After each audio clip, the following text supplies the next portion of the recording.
కేంద్ర మంత్రి కిషన్ రెడ్డి మాట్లాడుతున్నారు. ఇప్పుడు లైవ్ చూద్దాం. నిర్బంధాన్ని ప్రశ్నించడానికి వచ్చాము. ఓ తెలంగాణ యువత, ఓ తెలంగాణ విద్యార్థి, ఈరోజు కలిసి రండి. మీ తరఫున మేము కూడా ప్రశ్నిస్తాము, మీ అండగా మేము కూడా నిలబడతాము. ఈ ప్రభుత్వాన్ని వదిలే ప్రసక్తి లేదు. ఈ విషయాన్ని మనం చేస్తా ఉన్నాను. రేవంత్ రెడ్డి ప్రతిరోజు వారానికి ఢిల్లీకి వెళ్తాడు. ఆయా ఎలక్షన్స్ ముందు చిక్కడపల్లి లైబ్రరీకి వచ్చావు కదా, ఎందుకు రావు?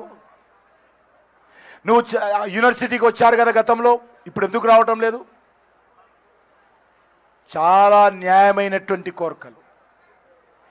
ఈరోజు నిరుద్యోగ యువకులు ఏ చిక్కడపల్లి లైబ్రరీ కన్నా కోచింగ్ చేసుకుంటారో వాళ్ళందరూ కలిశారు. సార్, నాది చాలా పేద కుటుంబము, ఎంతో కష్టపడి మా నాన్న అప్పులు వేసి మరి కడుపు నిండా తిన్నా తినకున్నా నా కోసం నన్ను చదివించాడు మా నాన్న. మా కుటుంబం నన్ను పోషించింది. ఈరోజు నేను గత 10 సంవత్సరాలుగా కోచింగ్ పేరుతో టీఆర్ఎస్ ప్రభుత్వం అధికారం ఉన్నప్పుడే హైదరాబాద్కు వచ్చి గ్రూప్ 1 పరీక్షలకు, డిఎస్సికి అనేక రకాలుగా కోచింగ్లు తీసుకుంటూ సంవత్సరాలుగా ఇక్కడ గడుపుతా ఉన్నాను. ఒక పూట తింటూ ఒక పూట తిండి లేకున్నా కూడా నోటిఫికేషన్లు వస్తాయి, మాకు ఉద్యోగాలు వస్తాయి, మా బతుకు మారుతుంది. నన్ను జన్మనిచ్చి పెంచి పెద్ద చేసినటువంటి నా తల్లిదండ్రులను నేను పోషిస్తాను, వాళ్ళ కళ్ళల్లో ఆనందం చూస్తాననేటువంటి తపన ఈరోజు నాలో ఉందన్న. కానీ రేవంత్ రెడ్డి వచ్చిన తర్వాత కూడా మా జీవితాలలో మార్పు రాలేదు.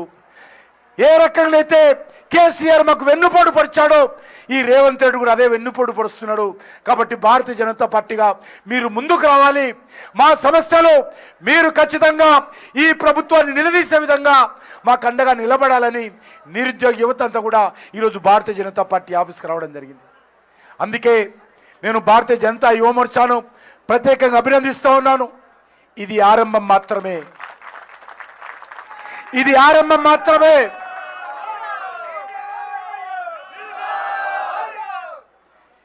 మీరు అరెస్టు ఆదిలాబాద్లో చేసినా, హైదరాబాద్లో చేసినా భారతీయ జనతా యువ మోర్చా కార్యకర్తలను భయపడము. మా రాజకీయ జీవితం ప్రారంభించమే ఉద్యమాలతో వచ్చాము. మేము ఎవరెనుకో మాకు ప్రధానమంత్రులు, ముఖ్యమంత్రులు అండతో మేము రాజకీయాలకు రాలేదు.